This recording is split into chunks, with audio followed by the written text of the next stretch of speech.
তখন আল্লাহ তাআলা ফেরেশতাদেরকে জিজ্ঞাসাবাদ করবেন, তোমরা কোথা থেকে আসলে? তখন ফেরেশতারা বলবে, আল্লাহ দাপুনিয়া বাজারের নিকটবর্তী আল হাতিম রওজাতুল আতফাল মাদ্রাসা আপনার বান্দাদেরকে কোরআনের হাফেজ হওয়ার কারণে ফাজাইল সম্পর্কে আলোচনা হইতেছিল, আমরা ওই আলোচনার ভিতরে ছিলাম আপনার বান্দাদের নিকটে। আল্লাহ তাআলা ফেরেশতাদেরকে জিজ্ঞাসাবাদ করবেন, যে বান্দারা আজকে কোরআনের হাফেজ হয়েছে, কোরআনের হাফেজের বাবা হয়েছে, কোরআনের হাফেজের দাদা হয়েছে, যেটা হয়েছে ভাই হয়েছে, তারা কি আমাকে দেখছে কিনা? ফেরেশতারা জবাবে বলবেন, আল্লাহ ওই সমস্ত বান্দাদের পিতা মাতারা সন্তানাদেরাও আপনাকে দেখে নাই। বলবে, তাহলে আমার নবীকে দেখছে? বলে না, নবীকেও দেখে নাই। বলে আমার জান্নাত দেখছে? বলে না, জান্নাত দেখে নাই। বলে জাহান্নাম দেখছে? বলে না, জাহান্নাম দেখে নাই। তাহলে কিসের আশায় তারা আজকে? তাদের কি দুনিয়াবি কাজ কাম নাই? বলে হ্যাঁ আল্লাহ, অবশ্যই তাদের দুনিয়াবি কাজ কাম আছে, কিন্তু তারা কাজ কামকে ফারেক করে আজকে আপনার কোরআন ও হাদিসের নসিহত শোনার জন্য বসছে। বলে তাহলে যারা আমাকে দেখে নাই, আমার নবীকেও দেখে নাই, জান্নাত জাহান্নাম দেখে নাই, না দেখে যারা ঈমান আনলো, দুনিয়াবি কাজ কাম থেকে ফারেক হয়ে আমার বরত্বের জন্য, আমার বন্ধুর বরত্বের জন্য একত্রিত হইল, তোমরা সাক্ষী থাকো, ওই সমস্ত বান্দা এবং বান্দীদেরকে আমি সমস্ত গুনাহ খাতাগুলো মাফ করে দিলাম। সুবহানাল্লাহ। যেই জায়গার ভিতরে কোরআন ও হাদিসের নসিহত করা হয়, হক্কানি উলামায়ে কেরামের চেহারার দিকে তাকাইলেই সগীরা গুনাহগুলো আল্লাহ তাআলা মাফ করে দেন। সুবহানাল্লাহ। বান্দা যখন খাটি দিলে তওবা করার নিয়ত করে, যখন বান্দা খাটি দিলে তওবা করে, তখন তার ফাজাইল কি আজকে এই সম্পর্কে আলোচনা। আমাদের নামাজের তরক করার গুনাহ আছে কিনা? আছে কিনা? আমাদের স্ত্রী, আমাদের মেয়েদের পর্দার খেলাফের গুনাহ আছে কিনা? আমাদের অনেক ধরনের শরীয়তের খেলাফি গুনাহ আছে কিনা? যদি গুনাহ থেকে আমাদেরকে পরিত্রাণ পাইতে হয়, যদি আমরা গুনাহ থেকে মুক্তি পাইতে চাই, তাহলে অবশ্যই আমাদেরকে এই রাস্তায় আসতে হবে। কোন রাস্তায়? বান্দা যখন গুনাহ করে, গুনাহ করার পর তওবার রাস্তার দিকে অগ্রসর হয়, বান্দা যখন খাটি দিলে তওবা করে, আল্লাহর পয়গম্বর বান্দাদেরকে এই সুসংবাদ দেন। এই সুসংবাদটা আপনাদেরকে আমি পরে শোনাচ্ছি। বান্দা যখন দুনিয়ার জমিনের ভিতরে গুনাহ করে, গুনাহ, চোখের গুনাহ, হাতের গুনাহ, কানের গুনাহ, দিমাগের গুনাহ, হাত পায়ের গুনাহ, চতুর্মুখী গুনাহগুলো বান্দা যখন করতে থাকে, ফেরেশতারাও লিখতে থাকে। আল্লাহ তাআলা ফেরেশতাদেরকে হুকুম দিয়ে রাখছেন, বান্দা যখন নেকের কাজ আদায় করার জন্য নিয়ত করিবে, তখন সাথে সাথে একটা নেক লিখে দিবা। সুবহানাল্লাহ। আমার বান্দা যখন নেক কাজটা পরিপূর্ণ করবে, তখন একের সাথে তোমরা 10 আরো বৃদ্ধি করে লাগাই দেবা। সুবহানাল্লাহ। বান্দা যখন কোনো গুনার কাজের নিয়ত করে, কিন্তু গুনাহ সম্পূর্ণ করে নাই, গুনাহ লিখবে না। গুনার কাজ যখন কমপ্লিট করবে, একটা গুনার জায়গায় একটা গুনাহ লিখবা, বৃদ্ধি করে লিখবে না। বান্দা যেখানে গুনাহ করুক না কোনো, পৃথিবীর ভিতরে, আকাশের উপরে, আকাশের নিচে, জমিনের উপরে, জমিনের উঁচুতে, যেখানে বান্দা গুনাহ করুক না কেন, গুনার জন্য কয়েকটা জিনিস আল্লাহর দরবারে ফরিয়াদ করবে হাসরের দিন। ওই দিন মানুষ খুব লজ্জাবোধ করবে, মানুষ খুব অনুশোচনার জিন্দেগি, মানুষ খুব অনুশোচনার দিকে আগাইতে থাকবে, মানুষ আফসোস করতে থাকবে। দুনিয়ার ভিতরে যদি উলামায়ে কেরামের জবানের কথাগুলো শুনতাম, উলামায়ে কেরাম যেভাবে আমাদেরকে দিক নির্দেশনা দিয়েছেন, ওভাবে যদি আমাদের জিন্দগি গঠন করতে পারতাম, তাহলে আমাদের জন্য আজকে সুসংবাদের বিষয় হইতো। আজকে আমাদের অন্তরের ভিতরে পরিতৃপ্তি পাইতাম, প্রশান্তি পাইতাম। বান্দা যেখানে গুনাহ করুক না কেন, সর্বপ্রথম গুনার জন্য আল্লাহ তাআলার দরবারে ফরিয়াদ করবেন জমিন। সংক্ষিপ্ত আকারে আপনাদের সামনে আমি বলতেছি, আল্লাহ তাআলার কাছে সর্বপ্রথম ফরিয়াদ করবে জমিন। বলবে, আল্লাহ আপনি আমাকে জমিন নামক সৃষ্টি করেছিলেন, আমি দুনিয়ার ভিতরে আপনার জমিন নামক সৃষ্টি সমাজের ভিতরে ছিলাম, কিন্তু এই জমিনের ভিতরে অসংখ্য মানুষগুলো বসবাস করে। আপনার প্রদত্ত, আপনার সন্তুষ্টের কারণ, আপনার জন্য যে কাজ করলে সন্তুষ্ট হবে, ওই কাজের প্রতি বান্দার অগ্রসর হইতো। কিন্তু এক শ্রেণীর মানুষ ছিল যারা আপনার সন্তুষ্টের জন্য আগাইতো না, গুনার দিকে আগাইতো, শয়তানে কুমন্ত্রণা করে গুনার দিকে আগাইতো। তাদের জন্য ফরিয়াদ করবা, হে আল্লাহ আপনি তাদেরকে জাহান্নামে যতক্ষণ না পর্যন্ত ভর্তি করবেন, যতক্ষণ না পর্যন্ত জাহান্নামের ভিতরে ঢুকাইবেন, ততক্ষণ পর্যন্ত আপনার সৃষ্টি জমিন আমি খুশি হব না। এই জমিন আল্লাহর দরবারে ফরিয়াদ করবেন, আল্লাহ যে বান্দা আরামের ঘুমকে হারাম করিয়া গভীর রাত্রে ঠান্ডা পানি দিয়ে ওযু করতো, ওযু করিয়া নামাজের ভিতরে দাঁড়ায় যাইতো, আলহামদুলিল্লাহি রাব্বিল আলামিন, বান্দা ঠান্ডার ভিতরে ওযু করিয়া বান্দা আল্লাহর প্রশংসার দিকে আগায় যাইতো। বান্দা প্রশংসার দিকে আগাইলে কি হইতো, বান্দা যখন প্রশংসা করতে করতে আগাইতে থাকতো আর বলতে থাকতো, ইয়্যাকা না'বুদু ওয়া ইয়্যাকা নাস্তাঈন। বান্দা যখন নামাজের ভিতরে দাঁড়ায়া ইয়্যাকা না'বুদু ওয়া ইয়্যাকা নাস্তাঈন পড়ে, বান্দা আল্লাহ তাআলাকে বলতে চান বা বুঝাইতে চান যে আমি আপনার ইবাদত করি। কি করি? আমি আপনার ইবাদত করি এবং আপনার কাছে সাহায্য চাই। বান্দা নামাজের ভিতরে এই প্রশংসা যখন করতে থাকে, আল্লাহ তাআলা বান্দাকে কেমন জানি জিজ্ঞাসাবাদ করে, তুমি কি সাহায্য চাও? বান্দা পরবর্তী আয়াতের সাথে সাথে বলেন, ইহদিনাস সিরাতাল মুস্তাকিম। বান্দা বলে, আল্লাহ আপনার কাছে আমি সম্পদ চাই না, সন্তান চাই না, আমি আপনার কাছে একমাত্র কেবলমাত্র একটা জিনিস চাই, যে রাস্তায় চলে আপনার বান্দারা এত খুশি, আপনি সন্তুষ্ট হয়েছেন, আপনি আমাদেরকে এমন হেদায়েতের রাস্তা দেখান, সরল রাস্তা দেখান, যে রাস্তায় চলে সন্তুষ্ট প্রাপ্ত হয়েছে আপনার বান্দারা, আমিও আপনার কাছে ওই রাস্তায় চাই যেমন ভাবে ওই সমস্ত বান্দারা সন্তুষ্ট প্রাপ্ত হয়েছে। সুবহানাল্লাহ। গভীর রজনীতে যে সন্তানটা বাসার ভিতরে থাকা অবস্থায় কি করতো? নিজের মায়ে খাবার রান্না করে নিজের হাতের দ্বারাতে মুখের ভিতরে উঠাই দিত। বাচ্চাটার নিজের কাপড় পরিধান করতে পারতো না, কিন্তু বাচ্চাকে পরাই দিত। কিন্তু ওই শিশুটাই যখন মাদ্রাসার ভিতরে ভর্তি হয়, তখন উস্তাদের জেরে নিগরানিতে থাইকা ওই শিশু বাচ্চাটাই নিজের প্লেট নিজে খোলায়, নিজের কাপড় নিজেকেই পরিষ্কার করে, নিজে ক্লাসের জন্য ওযু ইস্তেঞ্জা করে, রুম পরিষ্কার করে, রুম পরিষ্কার করে কি করে? কুরআনে কারীম ইলমে নববী হাসিল করার জন্য একত্রিত হয়। সুবহানাল্লাহ। এই নবজাতক শিশুগুলো যখন আল্লাহ তাআলার কাছে এই গভীর রাত্রে যখন আমরা ঘুমাই থাকি, এই শিশু বাচ্চাগুলো যখন গভীর রজনীতে ওঠে, ওইটা সুন্দর করে ওযু করে, মিসওয়াক করে, সুন্দর পোশাক পরে নামাজে দাঁড়িয়ে যায়, আল্লাহ তাআলার রহমতের ভিতরে জোশ মেরে যায়।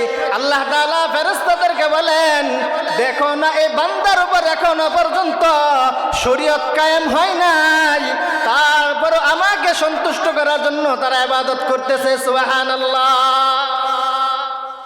ঠিক না? এটা কি আমাদের চোখের দৃষ্টান্ত সামনে না বাহিরে? এই যে ছোট ছোট বাচ্চাগুলা, এগুলো বাড়িতে থাকলে নিজের মা নিজের পোশাক পরিধান করাই দিত না, খাবার রান্না করে নিজের হাতের দ্বারা দুটাই দিত না, কিন্তু এই বাচ্চাটাই মাদ্রাসা ভর্তি হওয়ার কারণে আজকে নিজের হাতের দ্বারাতে খাবার খাইতেছে, নিজের পোশাক নিজে পরিধান করতেছে। ঠিক না? তাহলে আল্লাহ তাআলার কাছে যে কয়েকটা জিনিস ফরিয়াদ করবেন, এর ভিতরে এক নাম্বার হইল জমিন, আল্লাহ তাআলার কাছে ফরিয়াদ করবেন। 2 নাম্বার, আমরা যে পায়ের দ্বারাতে গুনার কাজ সমাপ্ত করার জন্য অগ্রসর হই, গুনাহ আল্লাহ তাআলার কাছে এই পা সাক্ষ্য দিবে, আল্লাহ তাআলার কাছে এই হাত আল্লাহ তাআলার কাছে সাক্ষ্য দিবে। কি সাক্ষ্য দিবে?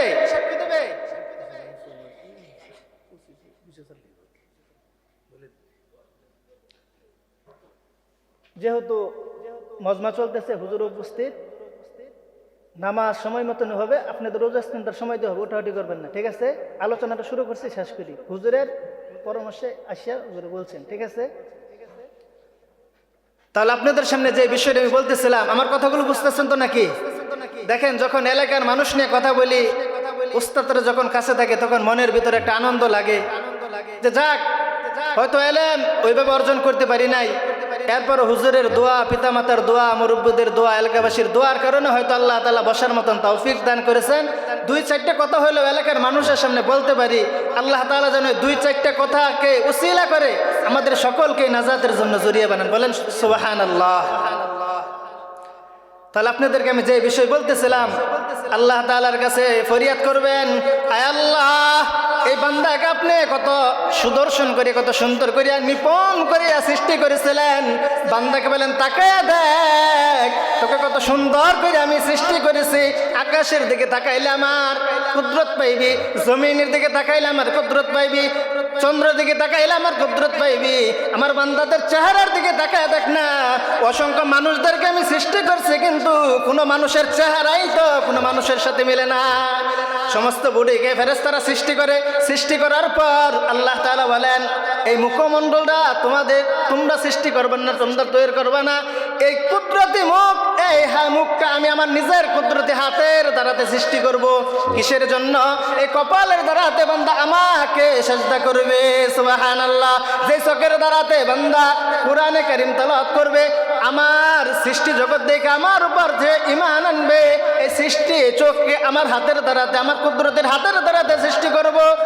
আল্লাহ তাআলার ফেরেশতারা যে বান্দাদেরকে সৃষ্টি করার পর আল্লাহ তাআলা কুদরতিভাবে বান্দাকে কত নিপুণভাবে সৃষ্টি করেছেন। বান্দা, যদি তুমি হেদায়েতের পথকে তালাশ করতে চাও, যদি তুমি হেদায়েত পাইতে চাও, আল্লাহ রাসূলকে বিশ্বাস করতে চাও, তাহলে একটা দৃষ্টান্তই যথেষ্ট। দেখো না, কোটি কোটি মানুষকে একত্রিত করবে, কিন্তু কোনো মানুষের চেহারায় কোনো মানুষের সাথে মিল হয় না, ঠিক না? ঠিক না? তাহলে আল্লাহ তাআলার দরবারে যে কয়েকটা জিনিস সাক্ষ্য দেবে, এর ভিতরে জমিন এক নম্বর সাক্ষী দেবে, হাত সাক্ষী দেবে, পা সাক্ষী দেবে, কান সাক্ষ্য দিবে, চক্ষু সাক্ষী দেবে, জবান আল্লাহ তাআলার কাছে সাক্ষ্য দেবে। আমাদের যে লেখা ভালো মন্দ লিখতেছে ফেরেশতারাও সাক্ষী দেবে। কিন্তু যে জিনিসটা আমাদের জন্য সবচেয়ে বড় ভয়ের বিষয় হবে, মানে ওইখানে আমরা আর অস্বীকার করার মতন কোনো সুযোগ পাবো না। এখন কারো মনের ভিতরে প্রশ্ন থাকতে পারে যে এগুলার তো কোনো জবান নাই, তাহলে বলবে কিভাবে? যে জবান দ্বারা আমরা কথা বলতেছে, এই জবানের শক্তি কে দিয়েছে? কে দিয়েছে? যে জবানের ভিতরে কথা বলার শক্তি আল্লাহ তাআলা দিয়েছে। ওই কুদরতওয়ালা আল্লাহ যদি চাই, এই হাতের ভিতরে জবান দিয়ে হাতের দ্বারা তো কথা বলাইতে পারেন কিনা? এই জিনিসগুলো সাক্ষ্য দেবে আল্লাহ তাআলার কাছে। কিন্তু ওই দিন আমাদের জন্য খুব হতাশার কারণ হবে। আল্লাহ তাআলা আমাদেরকে গুনাহ পরিহার করার তৌফিক দান করুন। সকলে বলেন আমিন। তাহলে যদি আমরা খাটিয়ে দিলে তওবা করি, তাহলে আমাদের জন্য তাৎপর্য কি, ফজিলত কি? বান্দা যখন খাটিয়ে দিলে তওবা করবে, তাহলে বান্দার জন্য যে কয়েকটা পুরস্কার আল্লাহ তাআলার পয়গম্বর আমাদের সামনে রাখছেন, বা উলামায়ে কেরাম এই বিষয়গুলো বলেন। আপনাদেরকে কয়েকটা বিষয় বলবো। তওবার জন্য সর্বপ্রথম যে জিনিসটা আমাদের দরকার, এই জিনিসটা হলো আমাকে অবশ্যই আল্লাহ তাআলার দরবারে সাক্ষ্য দিতে হবে, পৃথিবীর ভিতরে আমি সবচেয়ে বড় গুনাহগার। কি সাক্ষ্য দিতে হবে? পৃথিবীর ভিতরে আমি সবচেয়ে বড় গুনাহগার। 2 নাম্বার শর্ত, বান্দাকে গুনার জন্য অনুশোচনা, অনুতপ্ত হইতে হবে, কান্নাকাটি করতে হবে। যেমনি ভাবে আমরা সমাজের ভিতরে আমাদের সন্তান সন্ততি মৃত্যুবরণ করার কারণে আমরা ক্রন্দন করি, আমাদের পিতা মাতা মৃত্যুবরণ করার কারণে আমরা ক্রন্দন করি, আমাদের জমিন ক্ষতি হয়ে গেলে আমরা ক্রন্দন করি, আমাদের গাভীগুলা যদি মৃত্যুবরণ করে তাহলে আমরা ক্রন্দন করি। যখন আমরা গুনাহ করে আল্লাহ তাআলার দরবারে অসন্তুষ্ট আল্লাহকে বানাই ফেলাইছি, যদি আল্লাহ তাআলাকে সন্তুষ্ট করতে হয়, তাহলে অবশ্যই এই রাস্তার ভিতরে আমাদেরকে আসতে হবে। কোন রাস্তায় আসতে হবে? আমাদেরকে তওবার রাস্তায় আসতে হবে। 1 নাম্বার, আমাকে এই সাক্ষ্য দিতে হবে পৃথিবীর ভিতরে আমি সবচেয়ে বড় গুনাহগার। 2 নাম্বার সাক্ষ্য দিতে হবে পৃথিবীর ভিতরে যে আমি গুনাহগার। যেমনি আমার ক্ষতি হওয়ার কারণে আমি অনুশোচনা সৃষ্টি করে অনুতপ্ত হয়, এই গুনার জন্য আমাকে অনুতপ্ত অনুশোচনা সৃষ্টি হবে আমার অন্তরের ভিতরে। 3 নাম্বার শর্ত, দৃঢ়ভাবে অঙ্গীকার করতে হবে যেন আমার দ্বারাতে ভবিষ্যতে গুনাহ না হয়। 4র্থ শর্ত হইল, যদি আমি বান্দার হক নষ্ট করিয়া থাকি, জমিনের হক নষ্ট করলে জমিনের হক আদায় করতে হবে। বান্দার যদি কথার দ্বারাতে কষ্ট দিয়ে থাকি, কথার দ্বারাতে আমার এই কথাকে কাটাই নিতে হবে। এক কথায় বান্দার হক যদি বান্দা নষ্ট করিয়া থাকে, ওই হক বান্দাকে অবশ্যই আদায় করে আল্লাহর দরবারে ফরিয়াদ করতে হবে। যদি বান্দা ফরিয়াদ করে, তাহলে এর জন্য কি ফাজাইল? আল্লাহর পয়গম্বর বলেন, আত্তাইবু মিনাজ যামবি কামাল্লা যামবালা। আল্লাহর পয়গম্বর বলেন, যে বান্দা বান্দি কাটিয়ে দিলে তওবা করে, ওই বান্দার জন্য আমি পয়গম্বর সাক্ষ্য দিচ্ছি বা সুসংবাদ দিচ্ছি। কি সুসংবাদ? তাইবু মিনাজ যামবি কামা লা যামবালা, যে ব্যক্তি খাটি দিলে তওবা করবে ওই বান্দাকে আমি এমন ভাবে তার গুনাহ খাতাগুলো মাফ করাইব, পৃথিবীর ভিতরে কেমন জানি ওই বান্দা এবং বান্দি গুনাহ করে নাই। সুবহানাল্লাহ। তাহলে গুনাহ করে নাই মানে উলামায়ে কেরাম দৃষ্টান্ত দেন, একটা মায়ের একটা মেয়ের গর্ভে থেকে যখন একটা নবজাতক শিশু ভূমিষ্ঠ হয়, ওই শিশুর যেমনি ভাবে কোনো গুনাহ থাকে না, আল্লাহ তাআলার প্রকৃত বান্দা যখন খাটি দিলে তওবা করে আল্লাহ তাআলা ওই বান্দাকে এমন ভাবে মাফ করেন, বান্দা কেমন জানি পৃথিবীর ভিতরে কোনো গুনাহ করে না, যেমন ভাবে একটা নবজাতক শিশু মায়ের গর্ভ থেকে হওয়ার পর গুনাহ থাকে না। তাহলে তওবা করার ফাজাইলের ভিতরে এক নম্বর আমরা কি পাইলাম? আমাদের তামাম জিন্দেগির গুনাহ মাফ। মনে রাখতে হবে যে তিনটা শর্ত প্রথম বলছে, 4 নম্বর শর্তটা সবচেয়ে কঠিন। বান্দার হক অবশ্যই হক আদায় করতে হবে, এরপর ওই 3 শর্ত। 2 নম্বর পুরস্কার, আত-তাইবু হাবিবুল্লাহ, আল্লাহর পয়গম্বর বলেন যে বান্দা খাটি দিলে তওবা করে ওই বান্দা কেমন জানি আমার বন্ধু হয়ে যায়। সুবহানাল্লাহ বলবেন না? পৃথিবীর ভিতরে দেখা যায় গান বাদ্যের বন্ধু আছে কিনা, উলামায়ে কেরামের বন্ধু আছে কিনা, সমাজের ভিতরে যুবক শ্রেণীদের ভিতরে বন্ধু আছে কিনা, মা বোনদের ভিতরে বান্ধবী আছে কিনা। যে রব্বে আমাদেরকে সৃষ্টি করলেন, তুমি কোনো কিছুই ছিল না, তোমাকে কত নিপুণ করে আমি সৃষ্টি করলাম, তাকে দেখো তোমার কোনো নাম গন্ধ ছিল না, তোমার কোনো অস্তিত্ব ছিল না, তুমি এক ফোঁটা নাপাক পানি থেকে আমি তোমাকে সৃষ্টি করেছি, কেমন ভাবে তুমি আমাকে আজকে অস্বীকার করো, আমার হুকুমগুলা লঙ্ঘন করো। এই জিনিসটা তোমার বিবেকের ভিতরে জাগ্রত করিয়া উলামায়ে কেরাম বারবার বলে যে রব তোমাকে আমাকে সৃষ্টি করেছে, ওই রবের দরবারে অবশ্যই তোমাকে আর আমাকে অবশ্যই উপস্থিত হইতে হবে। উপস্থিত হওয়ার দ্বারাতে তোমাকে যে সময় দিয়ে আল্লাহ তাআলা দুনিয়াতে পাঠাইছিলেন এই সময় সম্পর্কে তোমাকে জিজ্ঞাসাবাদ করা হবে। ওই দিন কি জবাব দিবে? আজকে যে মাথার গাম পায়ে ফেলাইয়া এত উপার্জন করতেছো, হালালকে হালাল বুঝো না, হারামকে হারাম বুঝো না, সুদ আর ঘুষের দিকে তুমি তোয়াক্কা করো না, তোমার জিন্দেগি একটাই, টাকা উপার্জন করতে হবে। সম্মানিত উপস্থিতিরা, যেহেতু আজকের এই আলোচনার মজমা অভিভাবকদের মজমা, উলামায়ে কেরামের মজমা, এজন্য আপনাদেরকে আমি সব দিকেই কিছু কিছু কথা বলতেছি। আল্লাহ তাআলা আমাদেরকে আমল করার তৌফিক দান করুক। তাহলে বান্দা যখন খাটিয়ে দিলে তওবা করবে, 2 নম্বর পুরস্কার, বান্দা আল্লাহর বন্ধু হয়ে যাবে। সুবহানাল্লাহ। আমরা কি আল্লাহ তাআলার বন্ধু হতে চাই কিনা? আর জোরে বলতে হবে, চাই কি চাই না? মরা বিলাইয়ের মতন কই লইব, সিংহের মতো বলতে হবে। আজকে মুসলমানদের আওয়াজ এত নিচু হওয়ার কারণে পুরা পৃথিবীর ভিতরে ইহুদি খ্রিস্টানরা মুসলমানদের মাথার উপর ভাত রান্না করে খাচ্ছে। আমাদের টাকা, আমাদের উপার্জন, আমাদের রক্তের ঘামের টাকাগুলা তারা বিভিন্ন কৌশলে নিয়ে আমাদের মুসলমানদের বিপক্ষে তারা টাকাগুলো কি করতেছে? খরচ করতেছে। ঠিক না? আমাদের আওয়াজ কি ছিল? আহা, আজকে আমাদের আওয়াজ নিচু হয়ে গেছে, আমরা আজকে হক কথাগুলো বলতে পারি না সমাজের ভিতরে। আল্লাহ তাআলা আমাদেরকে প্রত্যেক মানুষকে নেকের কাজগুলো সমাজের ভিতরে দীপ্ত কণ্ঠে বলার তৌফিক দান করুক, অন্যায় কাজগুলো বাধা দেওয়ার তৌফিক দান করুক। তাহলে বান্দা যখন খাটিয়ে দিলে তওবা করবে, খাটিয়ে দিলে তওবা করার কয় পুরস্কার?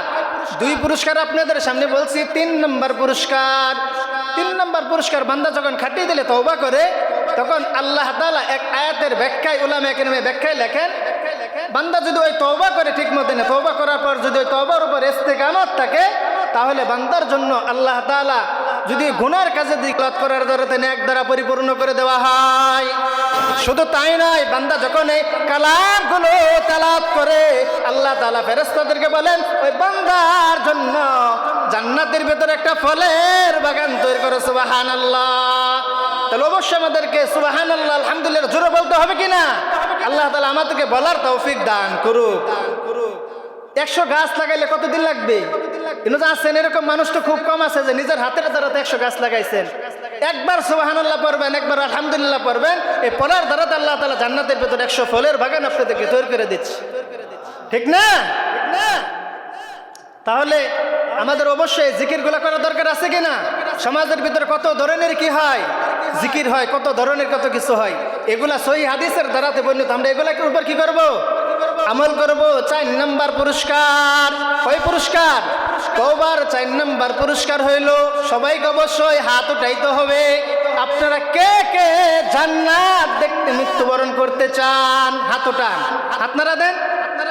আল্লাহ, যে সমস্ত মানুষ দুনিয়াবি কাজ কাম থেকে ফারেক হয়ে আপনার জান্নাতের আশায় আজকের এই মজমার ভিতরে হাত উঠাইছে, তাদেরকে সহ যারা সহযোগিতা করে বিভিন্ন ব্যস্ততার কারণে উপস্থিত হইতে পারে না, সকলের জন্য দোয়া করেছে আল্লাহ আপনি তাদেরকে এমন আমল ওরা বানান যে আমলের দ্বারা তো বান্দা জান্নাত দেখেই মৃত্যুবরণ করতে পারে। সুবহানাল্লাহ।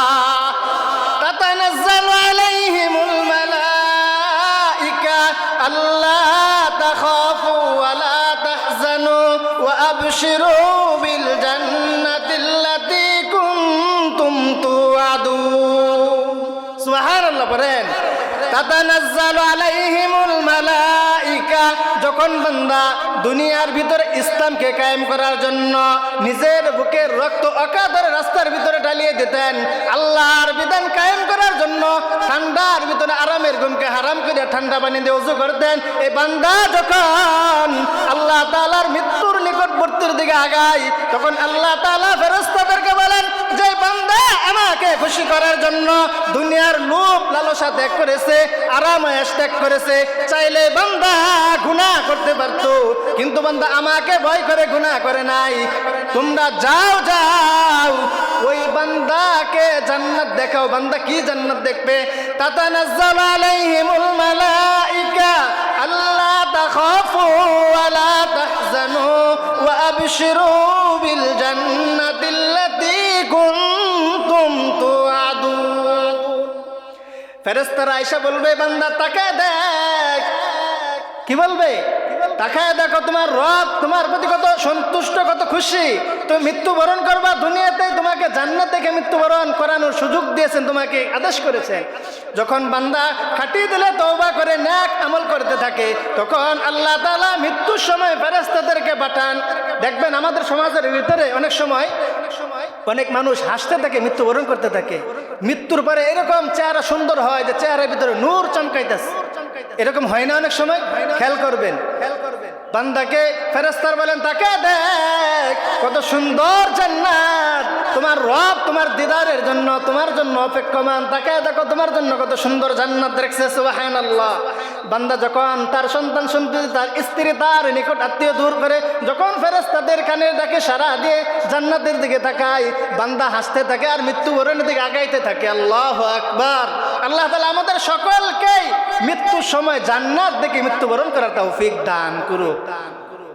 তাহলে আজকের আলোচনার সার অংশ বা সারমর্ম বা আজকের আলোচনার মুলাখাস হইল, আমরা যদি কাটিয়ে দিলে তওবা করতে পারি 4টা শর্ত আমাদের জন্য। 4 শর্তের সাথে আমাদের 4 পুরস্কার।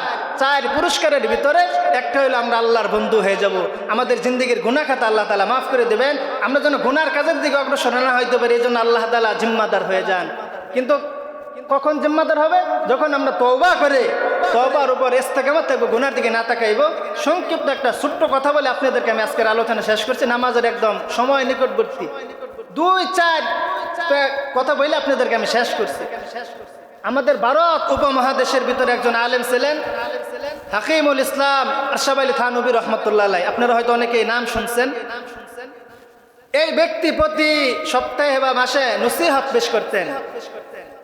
একদিনকার নসিহত পেশ করতেছিলেন, এমন সময় এক যুবক এসে মজমার ভিতরে বসছে, বৈশাখ সাথে সাথে চলিয়ে যাইতেছে। তখন এই যে দেখেন আমি আজকে আপনাদের মাঝে আলোচনা করতেছি, সাথে অনেকে লোক আছে না, বলতেছে যে অমুক উস্তাদ জিবা খাদেম বা আপনার মজমার ভিতরে একজন মেহমান আসছিল, চলিয়া যাইতেছে। বলে কিসের জন্য আসছিল? কিসের জন্য চলিয়া যায়?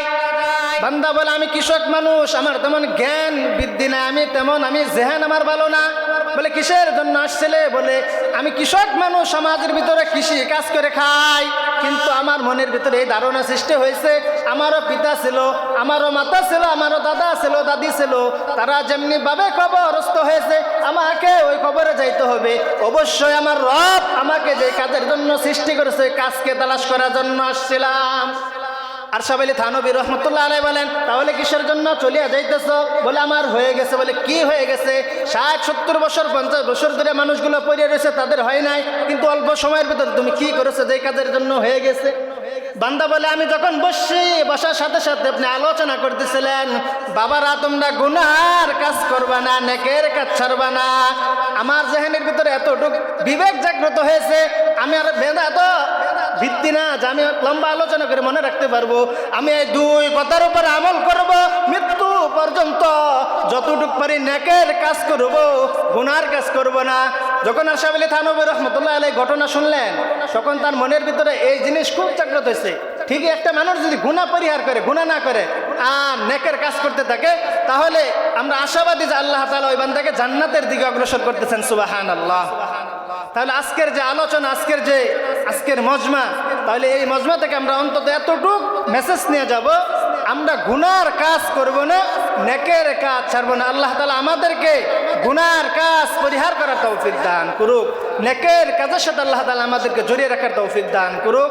আজকে আপনারা যারা আসছেন, বসছেন, সময় দিয়েছেন, সকলের জন্য আমি শুকরিয়া আদায় করতেছি। উলামায়ে কেরাম, তলবে আজম, মুরব্বিনে কেরাম, অনেক সময়, গুরুত্বপূর্ণ সময় করে আপনি কোরআনের মজমায় আসছেন। আল্লাহ তাআলা আমাদের সকলকেই কবুল করুক।